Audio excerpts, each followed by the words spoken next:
Oh my goodness. That is so cool. So the 25th anniversary of Phantom of the Opera was performed here?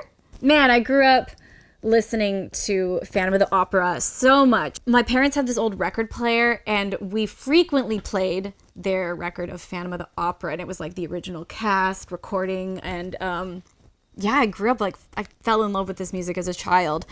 It was just one of the most grand things I'd ever heard. And I saw it finally when I was an adult. I didn't get to see it until I was like in my late 20s, but I saw it in New York City and it was pretty epic. It lived up to the hype.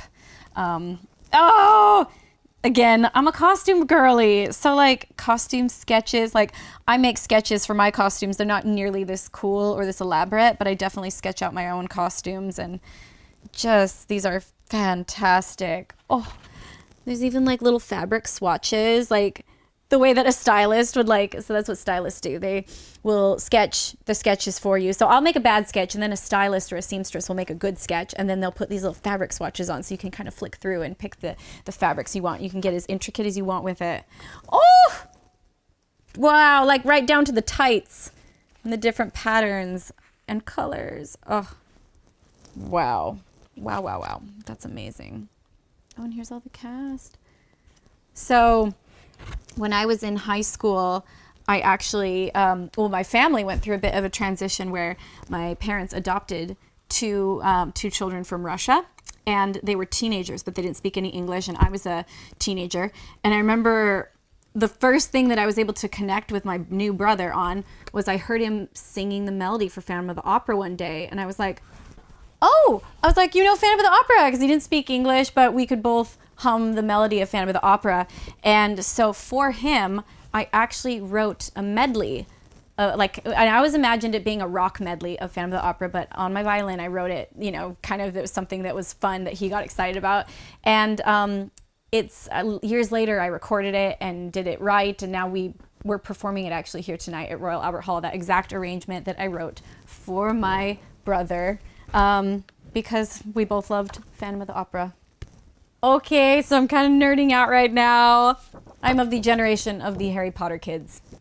And apparently J.K. Rowling had a big event on the launch of the Order of the Phoenix here at the Royal Albert Hall, which was one of my favorite books. It's also one of the best movies, in my humble opinion, I do think. But how cool is this? This is the Hogwarts theme song. I feel like I'm not a great fan because I don't know the melody of it. But Hogwarts, Hoggy, Warty, Hogwarts, teach us something, please. Whether that is so fun. So I'm guessing that like the people who came to the event, like look at this special like bookmark that they probably all got. And yes, I read all the books.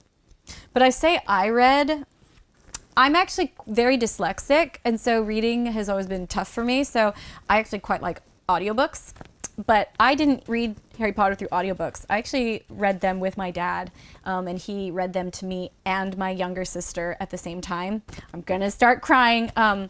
My dad, he read to me books since I was like a little kid, and it kind of was the first thing that like really opened up my world, was like him reading Lord of the Rings. And anyways, the last books he read to me were the whole Harry Potter series. And I remember he stayed up all night with me while I packed for college in order to finish the last book, because I was like, we're not going to finish it in time. And he was like, yes, we are. So while I packed for college, he stayed up with me, and we finished the last book together. My dad's no longer with us. Sorry. But Harry Potter like always makes me think of him, and just like the amount of things he sacrificed were so much greater than like a night's of sleep. But anyways, I'll forever be connected to him through these like amazing stories. And I think that, these stories change the world. They changed my world.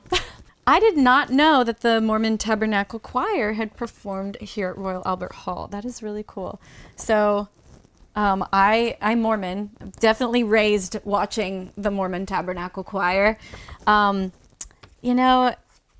very proud of their organ in Salt Lake at the Tabernacle. And so I can see why they would love to perform here, because there's this like, look at that. That's amazing. Years ago, gosh, I don't even remember how many years ago. It was probably 2015. I got to perform with the Mormon Tabernacle Choir, and that was like a huge honor. We got to play some medleys, and actually got to play a song that like it was my grandpa's favorite song that I got to play with them, and it was a beautiful like kind of personal tribute for me to get to play with the Mormon Tabernacle Choir, but my grandpa's favorite song. It was "We Are Poor Little Lambs," because my grandpa served in the army, and yeah, that was a song he used to sing when he was in the war. Anyways, this is really cool. Lots of nostalgia here. This takes me back to my childhood. Thanks for watching In the Archive with me, Lindsey Stirling, at the Royal Albert Hall.